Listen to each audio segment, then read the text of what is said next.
don't seem to care because like everybody's in a band now. Oh, so you're in a band. Okay. They're like, wow. Verb the noun, right? Yeah. Dude, verb the noun. Well, that's cool. When's your show? When you're gonna get a real job too, like it's something like that. Yeah, I'll work at Pizza Hut. Yeah, that's basically the topic was when the person who was acting, they're like, yeah, being a band is addictive. We're talking about addictive stuff and being a band is. I'm just like, wait a minute. What do you mean band is an addictive? How? Please explain yourself.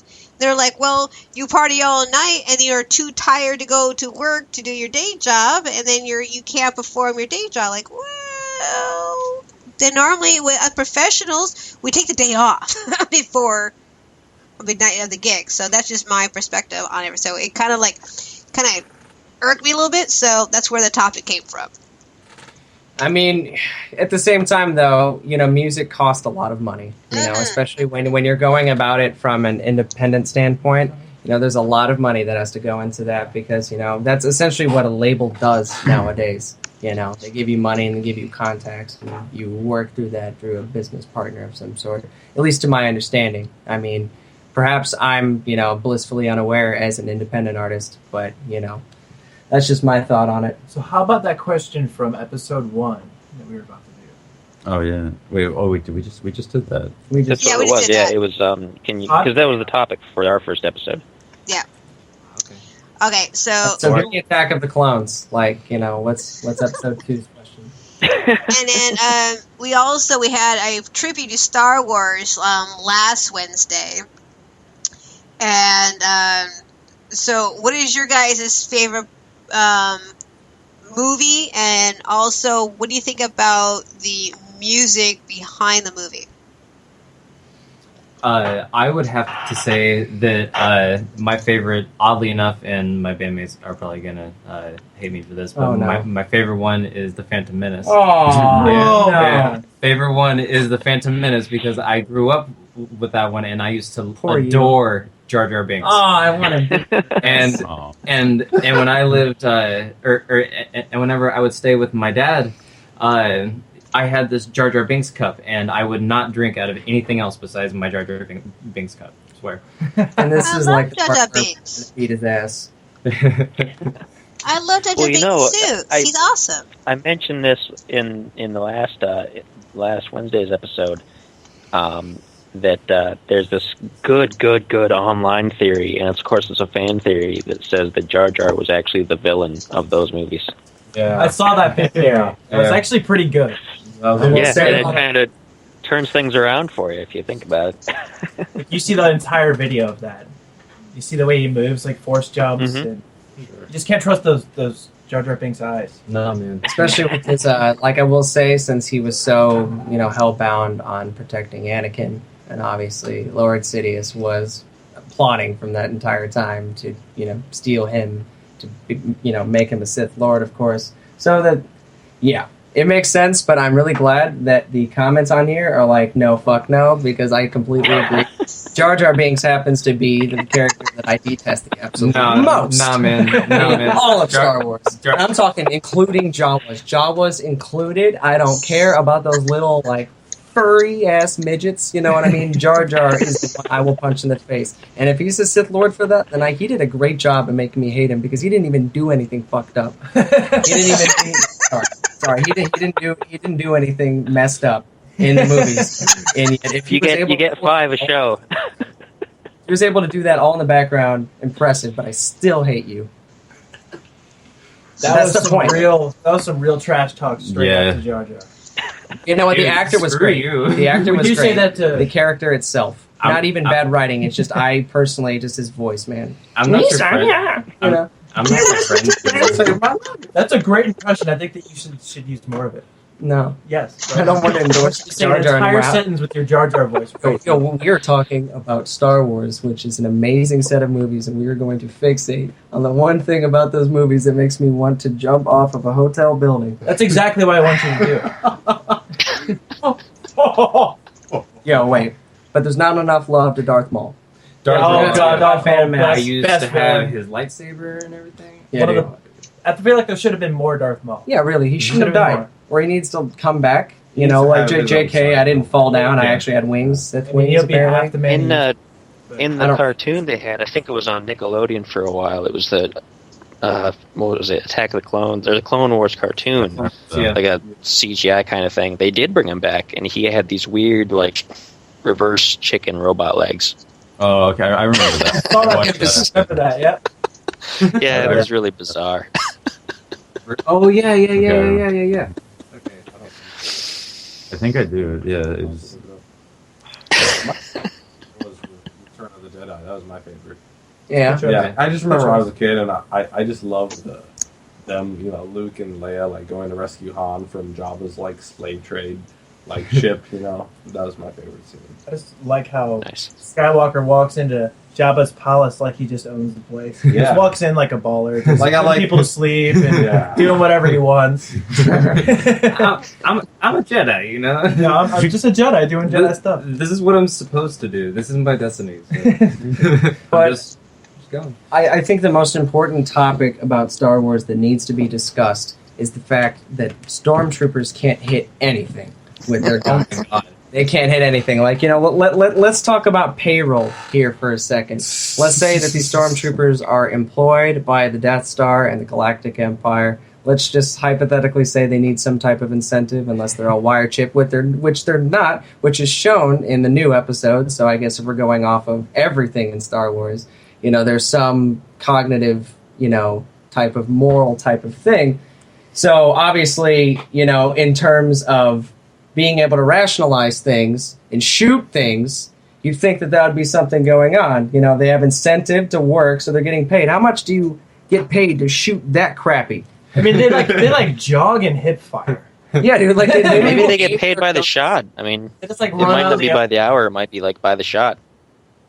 Like you might as well throw really large, massive pillows at them, and that will actually probably hinder the Jedi more than the stormtrooper, which is standing there running in like hip fire motion, not even aiming, shooting at all the walls behind you and successfully hitting those walls and nothing else. Like, man, you should get fired for that. If you're not dead, they should just fire you. They shouldn't agree. get paid. I second that. Everybody's... But you know what? Yeah, You know what? fine. You know what? Finn, though. He could shoot. What kind of crap is that? See, that's He's a funny stormtrooper. because he could shoot and he decided not to. So Exactly. Kinda- Like, that's the whole irony. It's like he's the the one only that could shoot. stormtrooper in the entire Death Star is going to be the one to leave and join the Jedi. It's like everybody else, like, wouldn't they see in target practice that this dude's just nailing all the things and they're just hitting the walls behind the targets? Like, wouldn't they There's something actually up with like this him guy. more? Like, whoa, man, whoa, he's got some real gift here. We should pay this guy more. We have a very More quarter disorganized portions. system here. We were blindfolded our target practices. Oh, jeez. Just We have kind a of wing it. specific technique.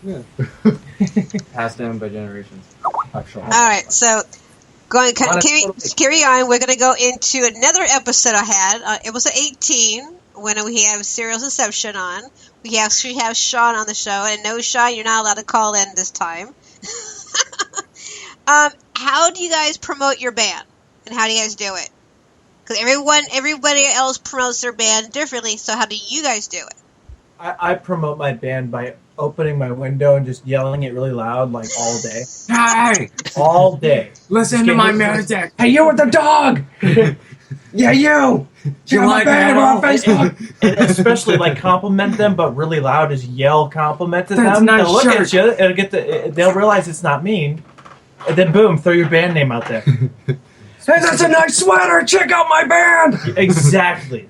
No. I think it's important to, take advantage of the digital market that we're in now, but it's also equally important to maintain the old hat rules of using flyers, passing out demos, going to concerts and really networking with people. So, that's my opinion on it. We're often down in one of the better, more active culturally areas in St. Louis called the Del Mar Loop, and we really like to be down there. Some of the best venues in town are down there, and in the most famous record store and everything. And there's just a really good culture, and we try to pass out CDs to them, put up flyers. We go to all of the concerts that we can. We've actually gotten almost kicked out of concerts for promoting our music there. We went to How hypocritical. Yeah, we went to Mayhem one time, and we were passing out just a little 3-track demo. We made them really nice and everything. Did everything by hand and bought these specific little CD case flyers, and we got up there, and we just were getting railed on by all of the management and everything, and they almost kicked us out if we didn't go and put it back in our cars. So it was kind of sad then, but little side story. Yeah, I mean, there's definitely like a little bit of aversion to that, which, I don't really understand. These concert, I worked at the Verizon Wireless Amphitheater for a while, and I had a good experience, so I'm not going to say anything ragging on it. It was really cool, being able to go backstage, into the guest areas of where the band's at. But all of those bands had started doing what we're trying to do now. And they're making their wages off of it. The entire, nobody would just go to the Verizon Wireless Amphitheater, just hang out. Yo, man, meet up at the amphitheater. All right, we'll pay $50. We'll just hang out, drink some beers. Not like the bands are the reason why people are there. And I don't know. It was, it's a little bit upsetting because, there is some aversion to it. And, it could be partially because of the saturation. A lot of people are trying to go for the same thing. But in reality, what I think is the most important is being the most creative when promoting. Make it the most interactive as possible. We try to do something where we send out personalized letters with our merch packages. Try to make the connection with people a little bit stronger. So it's not this, hey, check out my band, hey, check out my band, hey, winky face. I get slammed with that, man, and everybody gets slammed with that. You get slammed with that passive event invite on Facebook or something from that band that's from Britain or something like that, and they're just flooding their whole friends list. There's nothing engaging and intimate about that. And I think the bands that kind of carved the path, while they weren't necessarily in the age of the internet, they got their kicks from promotions by being interesting in the same kind of way that we were talking a little bit earlier. Okay. So here's another one. On episode 2 on our show, it was, when does local music stop being called local music? I'd say whenever it gets a better reach within a tri-state area. Yeah, I mean, I don't think of much of us as a local band anymore. Well, I mean, we do play local shows, but at the same time, it's we have tons. Yeah. There's people outside of even the U.S. who know about us. Mm-hmm. So it's just how far, with the power of the internet, you can reach out to so many people. Sure. That's a great tool that everybody can use. So local, the term local band is less about an area and it's more about a rank, in my opinion. Yeah. A local band is more of a tier, when you're exploring music.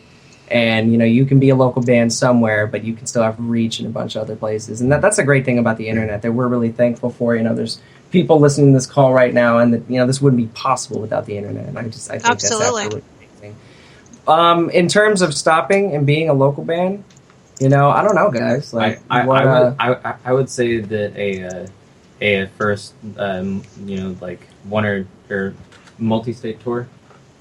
Yeah. Multi-state. You start headlining. People from those other areas start to begin to be passionate about your music in the same way that people that are going to your shows and seeing you in person hopefully are. And I don't know. Yeah. Okay. Yeah. Well, with digital, the way that digital is, like you mentioned, the internet, it is kind of difficult to really call music local or national or regional or whatever anymore. And it almost seems to me like how far ranged you've actually, if you're a touring band, it makes more sense because it can tell how far you've toured. If you're a local band, you don't really tour very far, but you're active in a certain local area. But let's say if you're just a studio musician and you don't tour, you just put out music on Amazon, iTunes, etc., then your music could be heard worldwide. So even though you might never leave the town that you make your music in, are you still a local band? I mean, it's kind of a tough question. And that's what we're in the process of doing right now, is making the transition, because, we've been, obviously we put out the record and, we haven't been actively playing shows in that amount of time. So making that transition from being studio musicians to live